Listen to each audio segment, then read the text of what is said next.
Hello and welcome. My name's Leanne. I live in Australia and this is my crafty cupboard.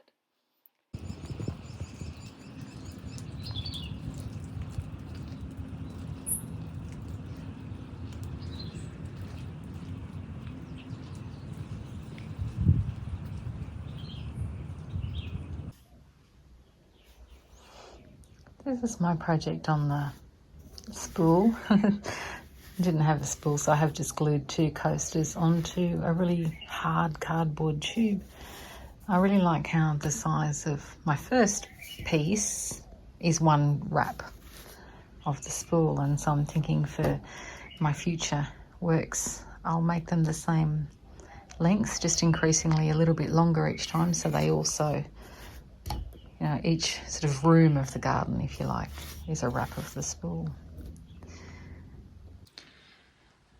So thinking about the fence, I've grabbed out my first rummage box. I like to keep everything ordered and contained because otherwise you can get in a crazy mess on my work table and my brain just shuts down in mess. I can't think at all. So I have this rummage box which is full of tiny scraps. So this is my first go-to. And if I can't find what I want in there, then I have my bigger box of rummage scraps, because it's nice, isn't it, to just be able to sit down and play with some limited pieces. We've just got threads sitting on top.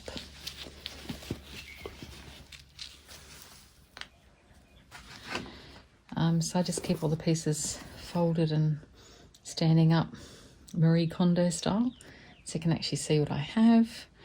And I try to be disciplined, and if I take out a piece, put it back in. If it's foldable, if it's too small, that ends up in the other box. And I've got a little jar of buttons and flowers, and another container with some ribbons and lace and random bits as well. This is all felt. Alright, so first let's follow the rule and look in the small rummage box. So I'm thinking about my fence, and the scale of this piece is quite small. So I thought, taking that walk down my own garden path towards the fence, be nice to sort of incorporate that feel here, so that we're sort of walking to here and the garden fence is about here. So I'm looking at about this size. I was initially thinking felt, but it would become quite flimsy and tiny, so felt might be a bit bulky.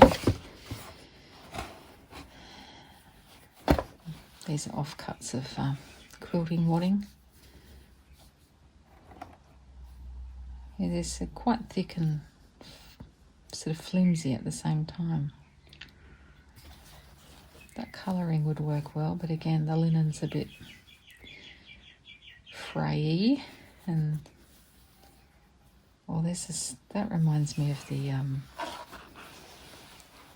the pillars of my gate. That could be something. I could always make the gate maybe solid,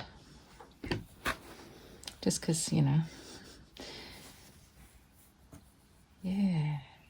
like that can sort of represent the gate palings. It doesn't matter if it's not see-through. I like the idea of being able to open the gate, and that might do it. Like that could be the two pillars, and if I just curve there, just this much, does that work in the scale? I think that might work. Patch of grass here, little rounded hedges, just don't know how to do those yet. Maybe felt. Topiary iceberg rose here. Couldn't actually see in the rain. All on the ground I've got native violets growing as a ground cover, and here is the big bush on the left was a buddleia, which is not very in bloom at the moment.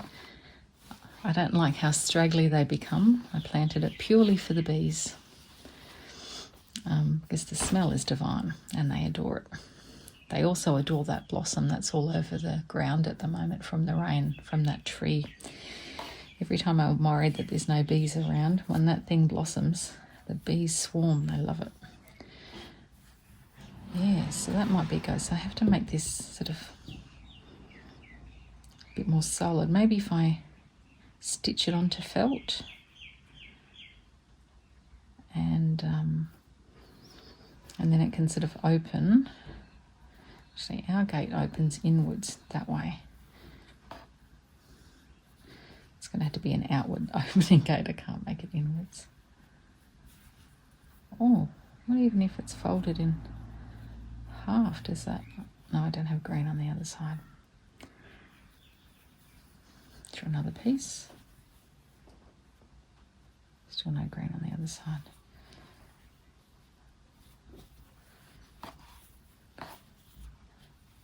There, huh? Same on both sides, maybe.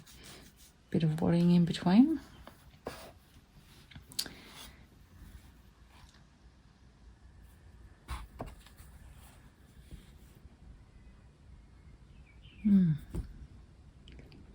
Wonder how I'd do a buddleia. Worry about that later. Make the fence first. Sort of set it in position and then I'll build the background and whatever behind it. It's sort of a brick path. Well, let's be truthful. A faux brick concrete path into a grass path in our side garden there. So I like this idea of being a personal piece, like my experience of gardens and flowers. So I'm going to pause it there and have a little work on this and come back. Good morning. It's another day and I'm back, and I've spent lovely time looking through my existing things, my existing products and books for inspiration. One thing I'm really loving about this project is how it's rekindling my interest in things that I've had sitting around for a long time. You know, there's things like I have this beautiful berry pin that I've picked up at a op shop, and I'm like, oh, that would be fabulous, you know, to sort of make that and incorporate that, because I was working on making a topiri, and I'm like, I already have something like that. So, I'm sort of looking forward to maybe giving that a go. It's rekindled my interest in getting that done. And this will be the rose topiri. So far I've just stitched down some fabrics, things I'm learning in this project. Having a really flimsy background might make it easy for the needle to pass through, but gee, it's hard to hold and keep everything together as you're sewing because it's just so flimsy. But anyway, yeah, so that's where I'm at with the background. And so my gate, I just, as I showed before, had the 2 layers of fabric. I put a bit of quilt wadding in between, and I've just buttonhole stitched all the way around, and running stitches through it. Okay, so that's going to hinge on here. So I'll hinge it about here. So here will be a rose topiri. I just took some jute and plaited 3 strands of it together for the stem of the rose, and I have these cute little flower beads, so I'm going to put those on, and maybe some French knots and some lighter green leaves just to lift it a little bit. This is one of my finds from an op shop. It's a broken little piece of beading. I thought, how cute is that? So I was sort of thinking about, just they're sort of a bit forget-me-not-ish, aren't they? Maybe having those sort of sitting around just as individual flowers. And then I thought, well, actually this string looks I mean, how sweet does that look? So maybe that might be the edge of my path. You know, in terms of scale, everything I'm doing is completely out of proportion. But that's okay. I find that a bit interesting. It's a bit like an Alice in Wonderland style garden adventure. All right, so let's work on something, shall we? So I'm just going to try, like a gate would be, sort of stitching it on in 2 places.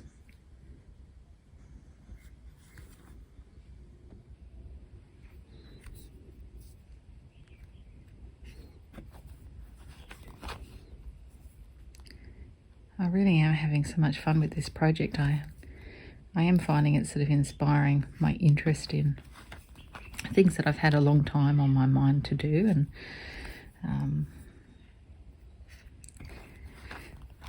proper embroideries, I would call them, to sort of learn. But I'm just having so much fun with this piece that I'm just getting to play and be creative with sewing. Never ever thought to do that with sewing before. Goodness knows why. I happily play with art, but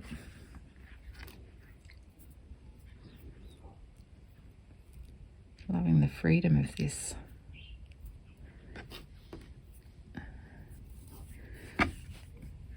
All right. I found this, and cut this out as well, but yeah, because my pieces are so big, I couldn't really find a spot where it fitted well. You know, everything's sort of already taken. Now, umming and ahhing too, like with this, should I put more little pieces like this one, sort of in and around, or do I just leave it because for the impact of the big flowers? But because I'm not sure, it's just going to sit there in my mind and percolate a little bit. And later, if I feel sure I want to do it, then I'll go ahead and do it.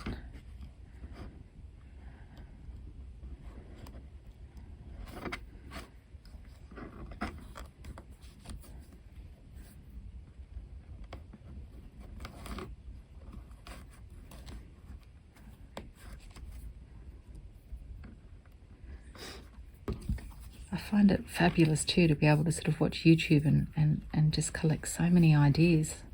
When I sat down to do this gate, I was initially going to buttonhole stitch it, but was concerned with the quilting, wadding and whatnot, if it would hang out. And then I remembered I'd recently watched a Japanese lady's video where she made an embroidered brooch. So she'd done an embroidery, and then to turn it into a brooch, she cut it out and did this stitching all the way around the outside.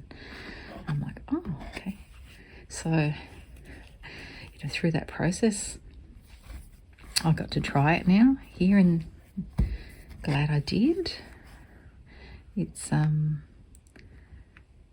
shown me that I'm probably not patient enough yet, or practiced enough yet, to do it really, really neatly on an item that you'd actually wear.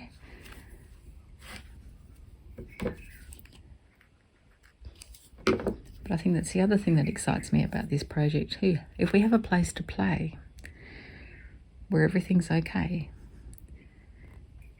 and we're enjoying it, then we're more likely to practice. We're more likely to give things a go and get better and better at them as we go.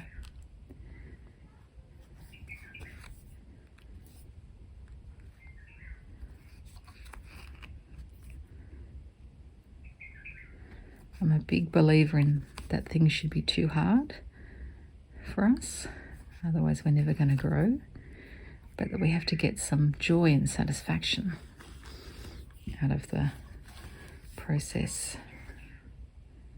We have to have fun.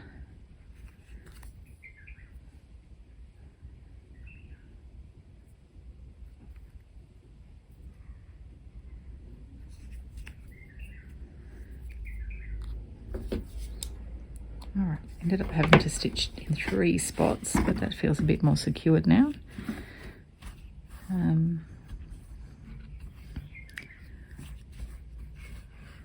Not sure what I'll do here. I'm going to leave it for now. Maybe there'll be a future prompt that might inspire me. Oh, this little guy's not stitched down yet, so let's stitch that down.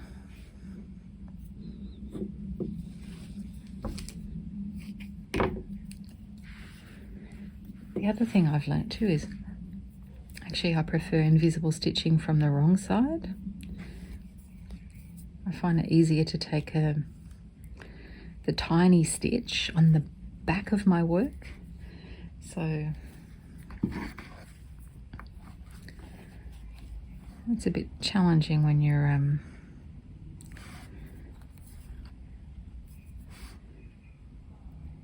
doing an edge of something.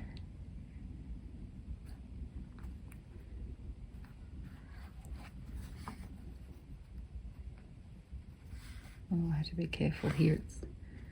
Don't want to leave a gap.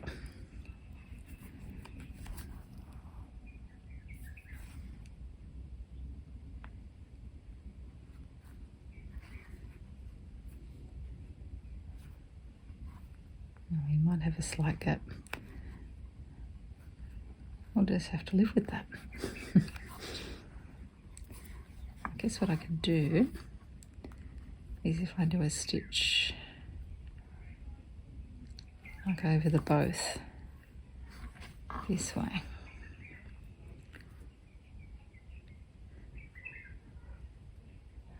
Note to self, danger when using small offcuts. It is better to have overlapping sections.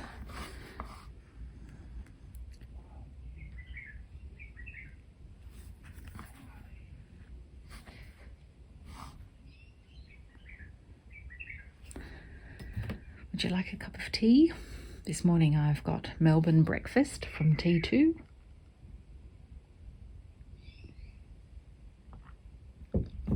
It's lovely and sweetish. It's got a vanilla-y flavour to it.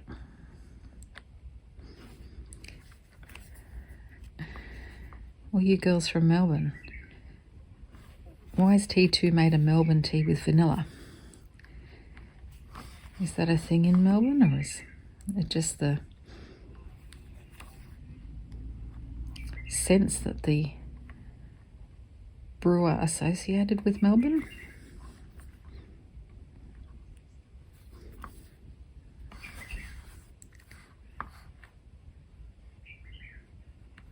All right, that's sitting down okay.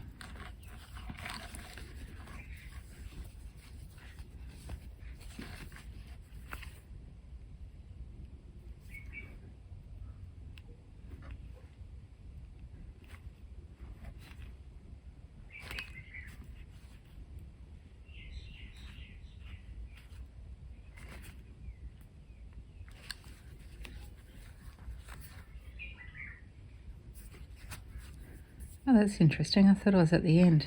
See the danger of working in the back? That's because that's where the path ends.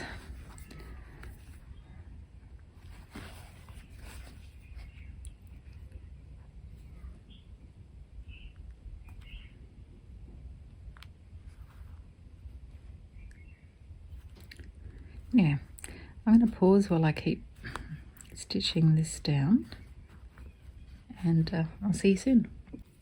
Okay, so the garden bed's stitched down, and I've just pinned the stem of the tapire in place. I'm thinking I sort of want it like this. So it'll be a bit 3D. I've got the stem running under it. I might regret that later when I'm trying to stitch through it. Yeah, let's see how we go. Stitch it down.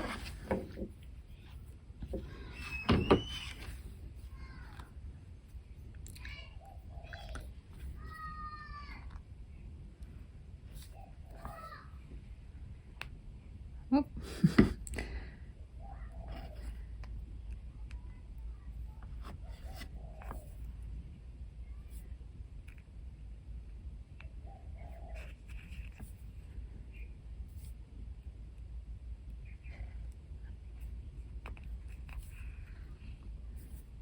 take about 3 stitches just to secure the end down.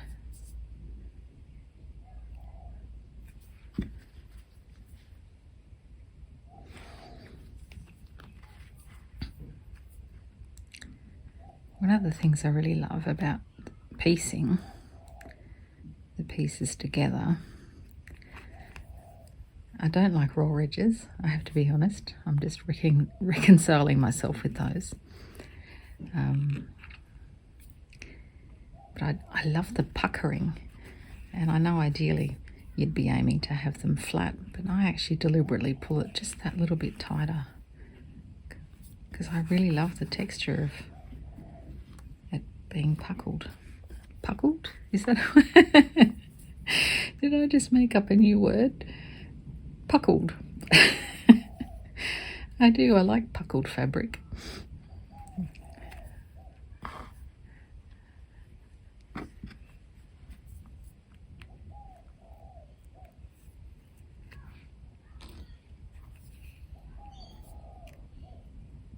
I'll just do a very wide overcast stitch, I think, to put this guy down.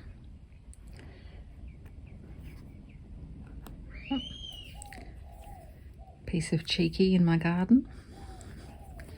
Cheeky's my cat. He's curled up asleep beside me at the moment. Poor old man. He had a visit the other morning from a young cat who wanted to claim our garden as his own. And poor Cheeky's got several very sore wounds on his head. He's an old man now. He just wants to lay in his garden bed in peace. Anyway, antibiotics are working really well and he's doing a lot better.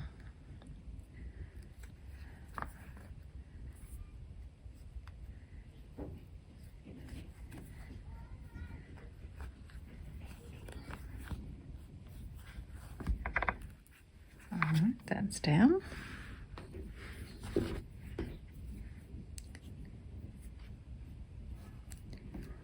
Right, let's get the centre down.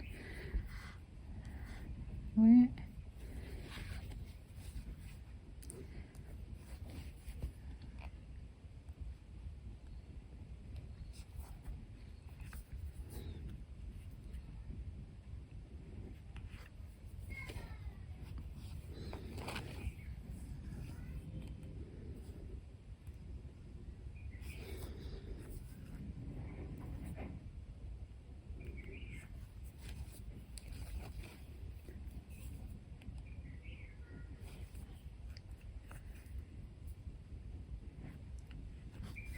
It was still overcast today, but no rain at the moment. We've had such a mild summer compared to what is usual.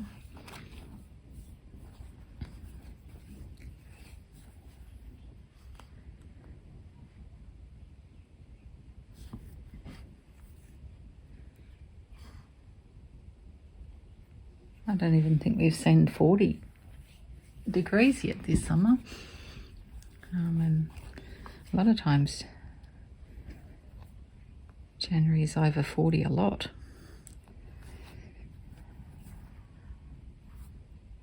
I've been so hot on the days though where we've hit sort of 37 that I wondered how I ever cope when it's hotter than that. I guess we don't really. We sort of go to ground. Everyone tries to hang out in air conditioning and do as little as possible, or in water.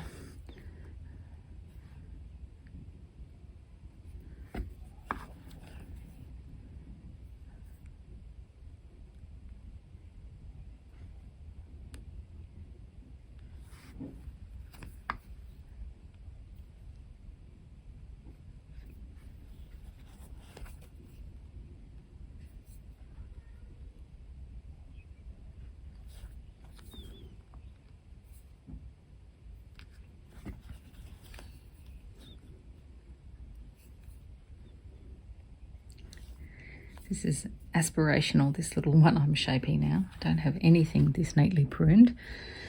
I really love the look of very beautifully pruned gardens. However, I really love it when things become very abundant and bushy and lush and green.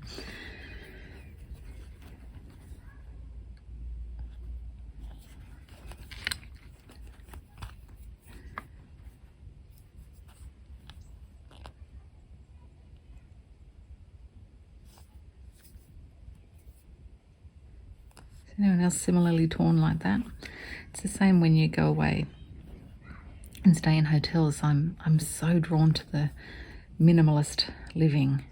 It's just so calm and peaceful, and to have only, say, a small bag of clothing items, maybe 3 pieces that you're rotating. Very lovely. But then my restless mind gets extremely bored by all of that after a while.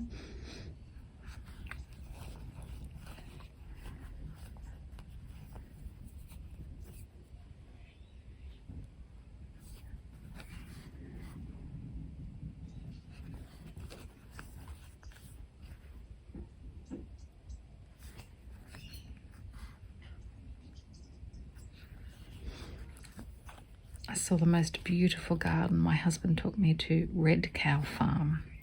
It's in Sutton Forest in the Southern Highlands in New South Wales. And it's an English garden, which is a brave thing to do in New South Wales. But the Southern Highlands, can be a little cooler than other parts. And it's just exquisite. It's just, I never wanted to leave. It was just garden room after garden room of beauty, and everything was growing so tall. When you're a kid and you watch Willy Wonka and they go into the chocolate room for the first time, and that was exactly how I was in this place filled with flowers with which I'm obsessed. And honestly, it was the best thing, and I don't know how I never knew about it before. I love the Southern Highlands, go there a lot. Never knew about that place, and he found it and took me there. It was just spectacular. I'll leave a little bit of footage of the gardens at the end of this video so you can see. Unfortunately, nothing I capture on film could match the beauty of being there and surrounded by the dazzling colours and the scents, and it's just beautiful. All right. So yes, this is like my standard rose in that the stem is not quite straight. All right, we'll pop in some of these beads then. How small are their holes? The standard needle fit through.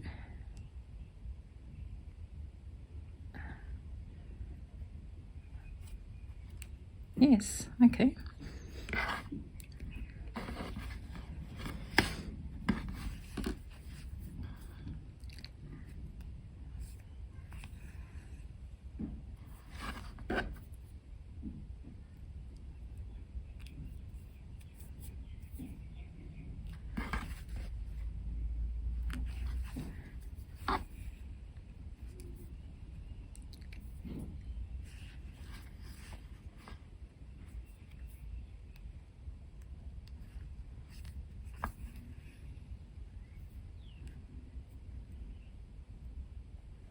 These are a bit more cherry blossom, I think, in shape rather than roses, but that's okay.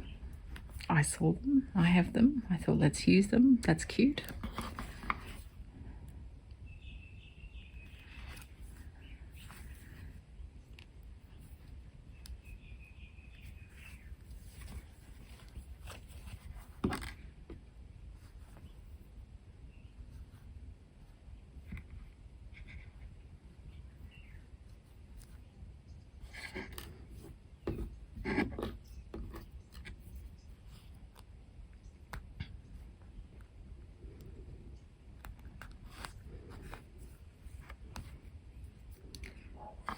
Bit of jute came through.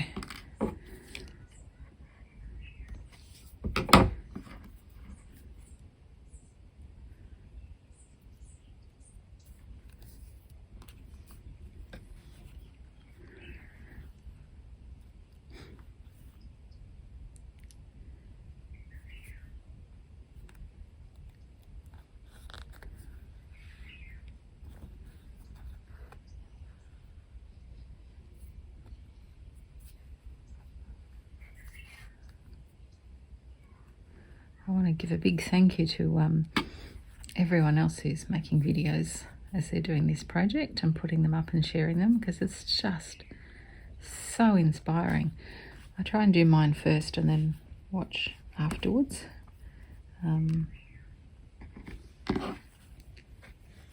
Because otherwise I would just be crippled with procrastination about what to do. So I'm preferring just to sort of jump in and do anything and then see all the amazing things that other people are creating. Just so beautiful. And a really lovely thank you to all the kind people that are subscribing to all the channels that are doing this and leaving really lovely, kind, supportive comments. It's just so nice to be part of this community where people are enjoying their craft and supporting one another.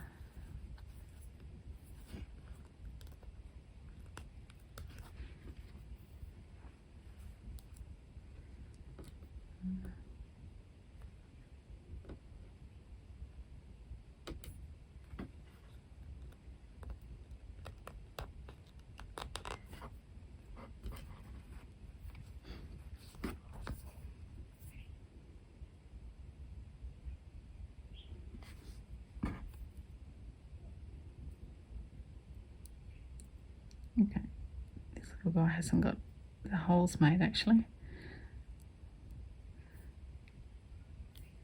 There we go. Does now.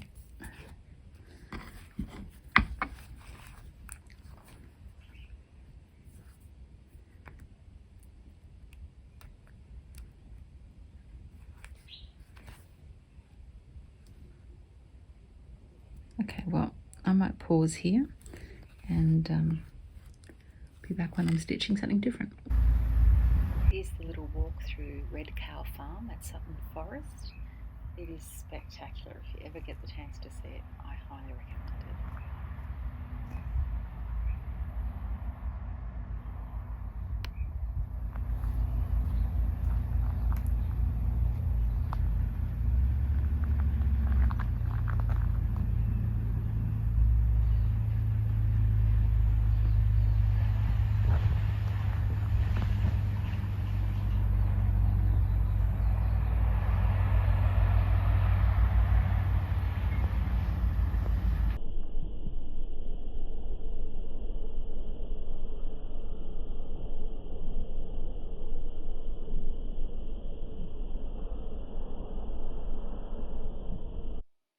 A pic of me for scale so you can see how tall the plantings are in this next hedge room.